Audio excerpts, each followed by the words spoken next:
My name is Clara. I'm 26 years old. And I'm about to tell you about the day my own blood decided I wasn't worthy of breathing the same air as them. Picture me standing in my sister's pristine living room, white walls gleaming like they'd been scrubbed by angels, expensive furniture arranged like some magazine spread. The smell of vanilla candles mixed with the stench of fake laughter. 23 women in their designer dresses, clutching champagne flutes, their voices a symphony of privilege I'd never be invited to join. And there I was, holding a silver tray of canapés like some hired help. "Clara, could you pass those around?" My sister Rachel's voice cut through the chatter, sweet as poison honey. "The guests are waiting." I should have seen it coming. The way her friends exchanged glances when I walked in. The way their conversations died the moment I approached. The way Rachel's smile never quite reached her eyes when she looked at me. But I was still naive enough to believe family meant something. I moved through that room like a ghost, offering tiny sandwiches to women who looked through me like I was invisible. Their fingers barely grazed mine as they took the food, careful not to make contact with the help. The irony burned in my throat. Half these women had eaten at my table, had laughed at my jokes, had called me friend when it suited them. Then it happened. "Rachel, your sister is so helpful," Mrs. Patterson cooed, her voice dripping with condescension. "It's wonderful how she's willing to serve." Rachel's laugh cut through the air like a blade. "Well, servants should know their place, shouldn't they?" The room erupted. 23 women laughing like hyenas, their voices creating a wall of sound that crushed whatever dignity I had left. My hands trembled. The silver tray shook. One canopy slipped and hit the marble floor with a sound that might as well have been my heart breaking. That was the moment I learned what it feels like when family turns you into a stranger. I stood there, frozen, as tears burned behind my eyes. Not because of the insult. I'd heard worse from strangers. But because when I looked around that room, searching for one face that might show compassion, one voice that might defend me, I found nothing but cruelty dressed up in Sunday best. My own sister had just declared me less than human, and her friends treated it like the punchline to a joke I wasn't in on. Before we continue, I need you to do something. Drop a comment below with your country and what time it is right now where you're watching. Whether it's sunrise in the UK, midnight in New York, afternoon in Canada, or evening in Australia, I want to know. Don't just sit back and listen to my pain in silence. Tell me where in the world you are. Because what happened next, what I'm about to tell you, it could happen anywhere to anyone. Now, let's dive deeper into this nightmare. I don't remember leaving the party. My body moved on autopilot while my mind screamed. The cool evening air hit my face like a slap, and suddenly I could breathe again. But breathing hurt. Everything hurt. My apartment was a 40-minute walk from Rachel's mansion. 40 minutes of replaying those words over and over. Servants should know their place. The way she'd emphasized servants, like she was spitting out something distasteful. The way her husband hadn't said a word. The way my parents, sitting in the corner, had simply looked away. I climbed 3 flights of stairs to my tiny rented room. One bedroom, barely big enough for a bed and a desk. The paint peeling off the walls like old scabs. The radiator clanging like a prisoner rattling chains. This was my palace compared to Rachel's estate, and she'd made damn sure everyone knew it. Through my paper-thin walls, I could hear the distant sound of laughter floating from her house across the neighborhood. The party was still going. My humiliation was probably the evening's entertainment by now. I sat on my bed, still holding that stupid silver tray. My reflection stared back at me from its polished surface, red eyes, mascara smudged, looking exactly like what they'd called me. A servant. Someone whose only purpose was to make their lives easier. The next morning brought fresh hell.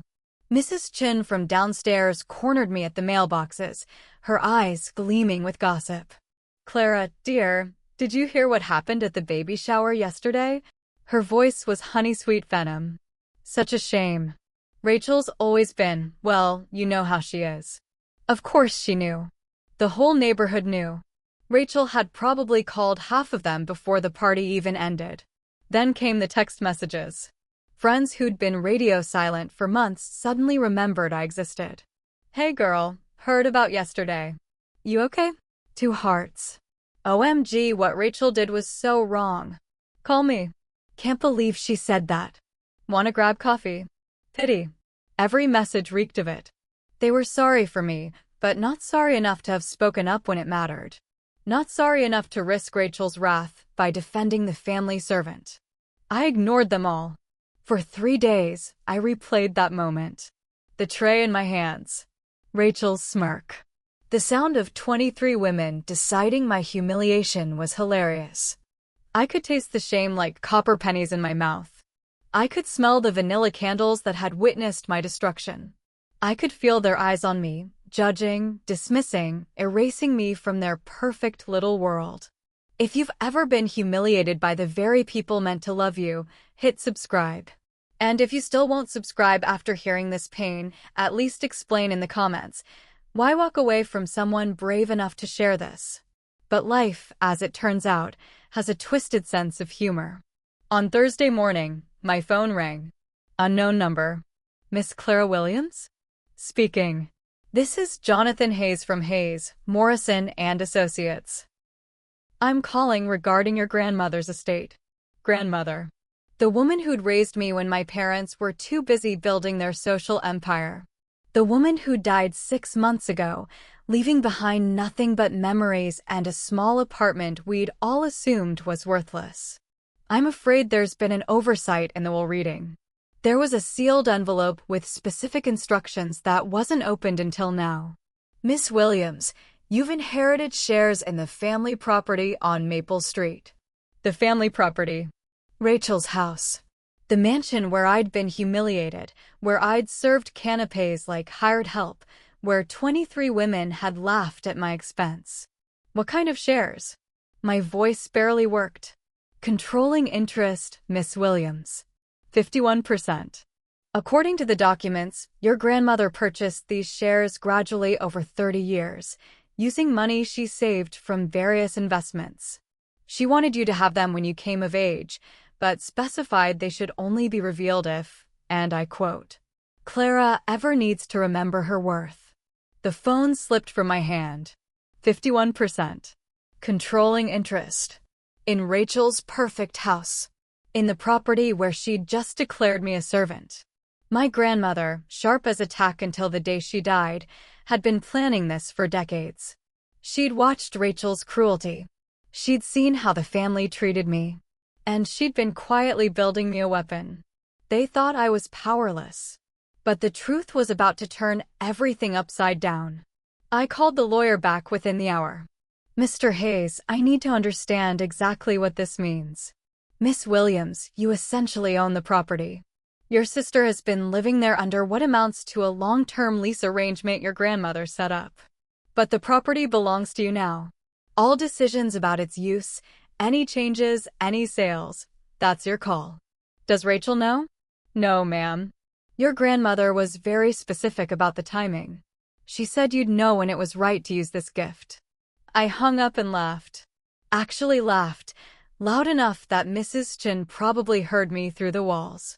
Rachel had no idea. None of them did. While they were probably still gossiping about the servant who'd been put in her place, the servant had just inherited the castle. Within hours, my phone started buzzing like an angry wasp. Clara, honey, we should talk. Rachel's voice on voicemail, sweet as artificial sugar. Sweetheart, call your mother back. We miss you. Mom, suddenly remembering she had 2 daughters. Clara, it's Dad. Let's have lunch this week. For 2 weeks, they called. Texted. Left voicemails that grew increasingly desperate. Clara, please call me back. I think there might be some confusion about Grandma's will. We need to discuss some family matters. It's important.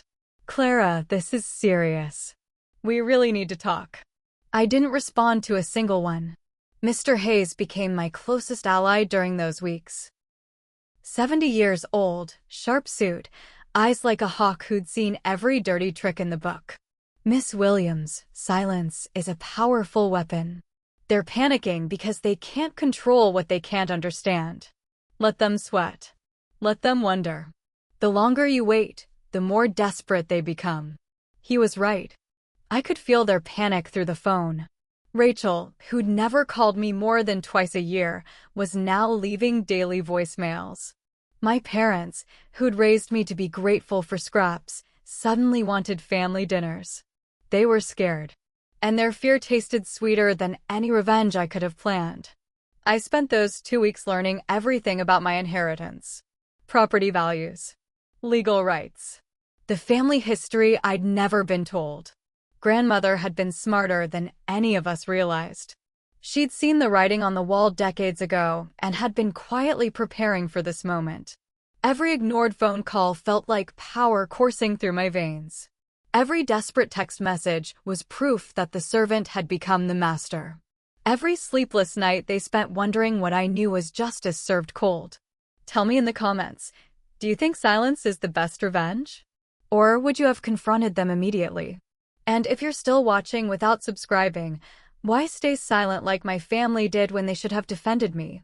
After 2 weeks of radio silence, Rachel finally played her last card. Clara, her voicemail trembled with fake emotion. I know I hurt you at the baby shower. I was stressed about the pregnancy, and I said something terrible. Please come to dinner Sunday. Family dinner. Just like old times. We miss you. Just like old times. When I was expected to cook, serve, and clean up while they sat around discussing how successful they all were. But this time would be different. I spent Saturday preparing. Not food. I wasn't cooking for them ever again. I prepared myself. Hairstyled professionally. A black dress that cost more than my monthly rent, charged to the credit card I'd never had the confidence to use before. Makeup that made me look like I belonged in their world, not beneath it. Sunday evening, I stood outside Rachel's house. The same house where I'd been humiliated. The same door I'd fled through in tears. The same windows that had witnessed my destruction. But I wasn't the same woman who'd left. I walked up to the front door of my house and rang the bell. Rachel opened it, and her face went through a dozen emotions in 3 seconds. Surprise. Confusion. Fear. She'd never seen me look like this. Confident, polished, unbroken.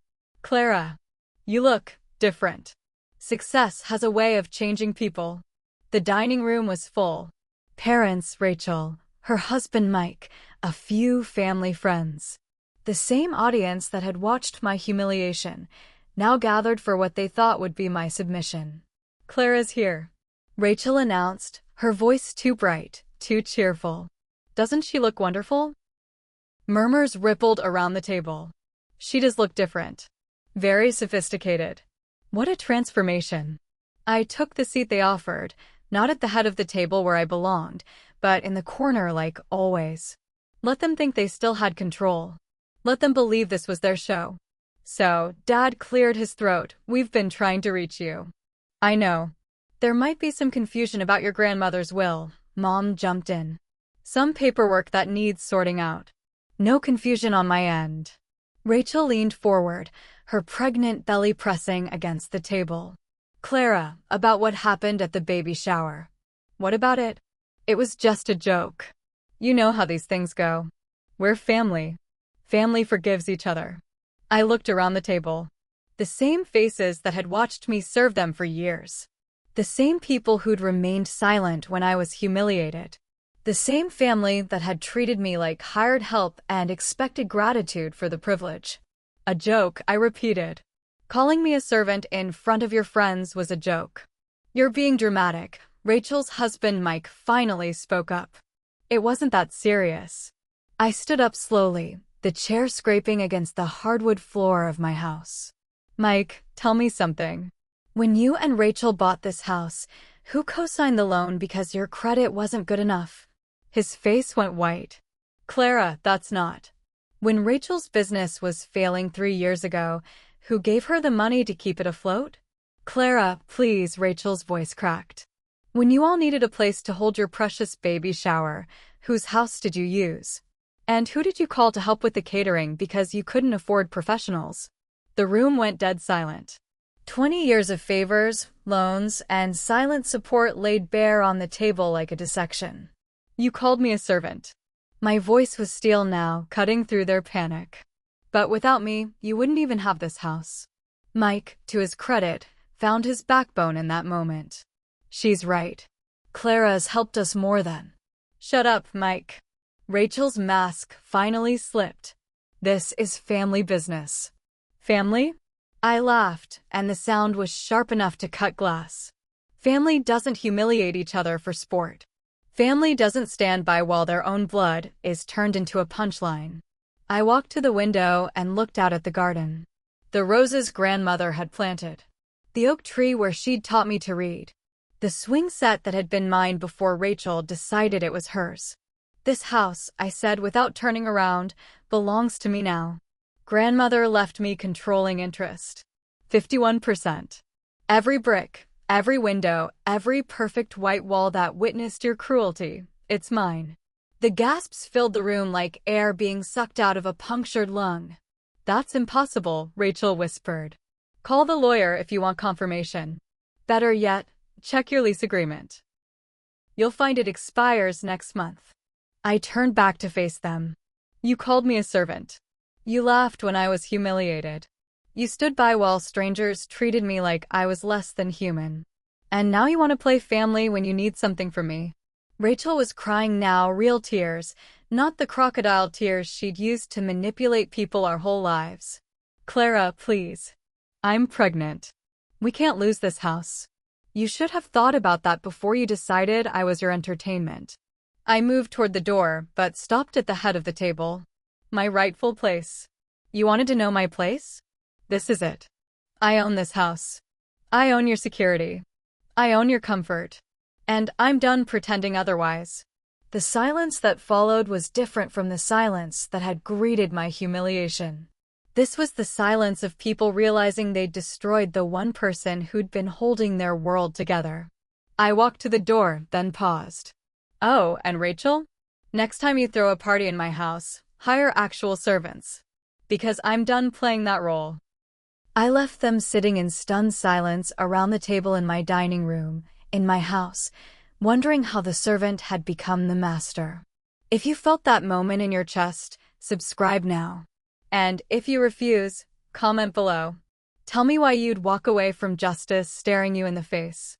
The aftermath was swift and merciless. By Monday morning, word had spread through their social circle like wildfire. The baby shower incident had already been gossip gold, but now it became a cautionary tale. Rachel, the woman who'd publicly humiliated her own sister, had been living in that sister's house the entire time. The same women who'd laughed at my expense were now whispering behind Rachel's back. Did you know Clara owned the house all along? Rachel called her a servant in her own home? How embarrassing for Rachel.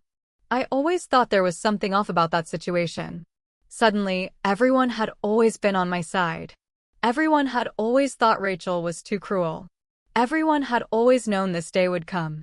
Mrs. Patterson, who'd made the original comment about me being helpful, was now telling people she'd been deeply uncomfortable with Rachel's behavior. The same lips that had smiled when I was humiliated were now pursing with disapproval at Rachel's appalling treatment of family. Social media became a battlefield.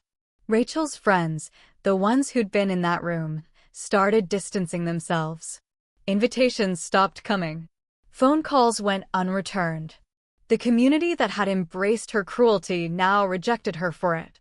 Meanwhile, my phone buzzed constantly with messages from people I hadn't heard from in years. Clara. Heard the news. Good for you. Always knew you were stronger than they gave you credit for.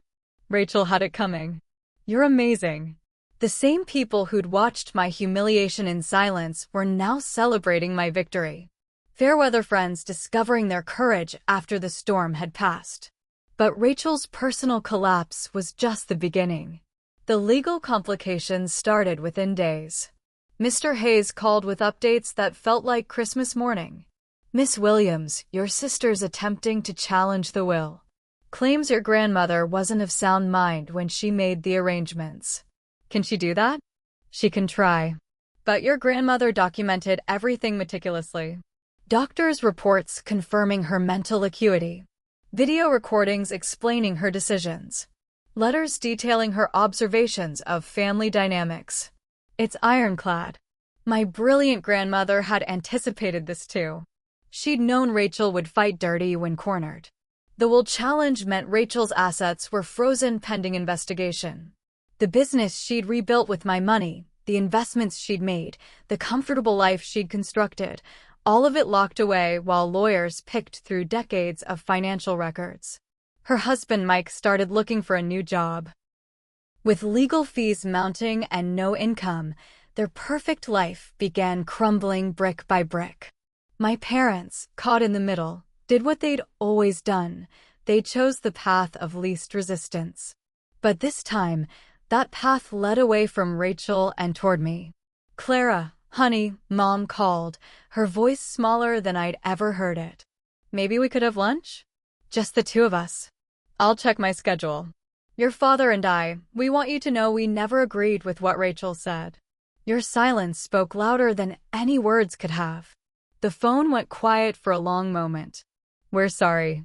We should have defended you. Too little, too late." But at least they were finally honest.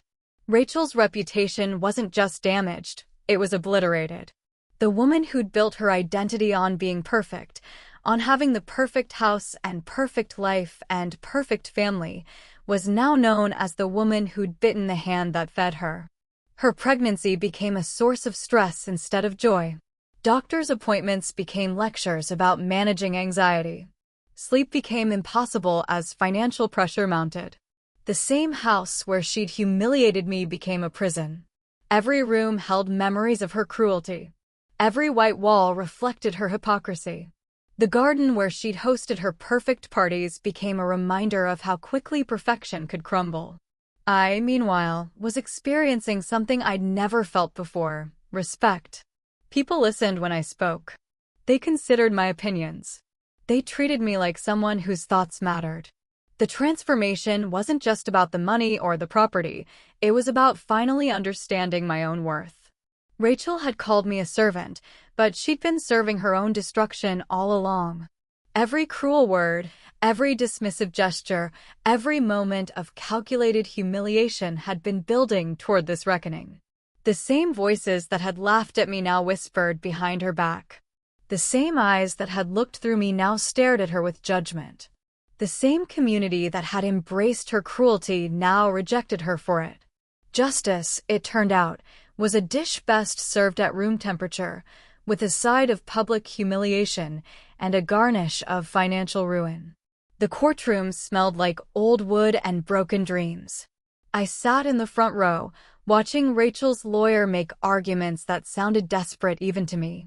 Mental incompetence, undue influence, family manipulation.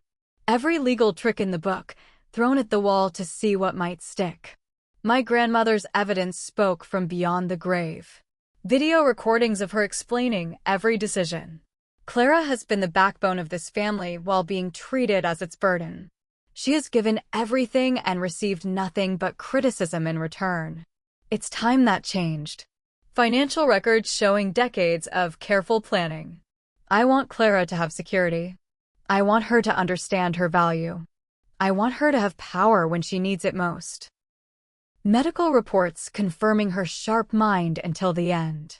Mrs. Williams showed no signs of cognitive decline. Her decisions were deliberate and well-reasoned. Letter after letter detailing family dynamics with surgical precision.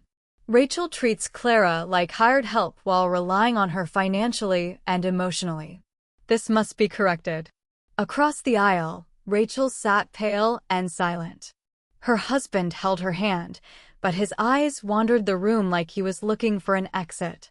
Her lawyer whispered urgently in her ear, probably explaining how badly this was going. When my lawyer stood to present our case, the courtroom felt like a church. Respectful, solemn, ready for truth. Your Honor, this isn't a case about family disputes or inheritance battles. This is about a woman who spent 30 years watching her granddaughter be mistreated and decided to do something about it. Mrs. Williams saw Clara being used, abused, and dismissed by the very people who should have protected her. She saw a young woman giving everything to a family that gave her nothing in return. And she acted.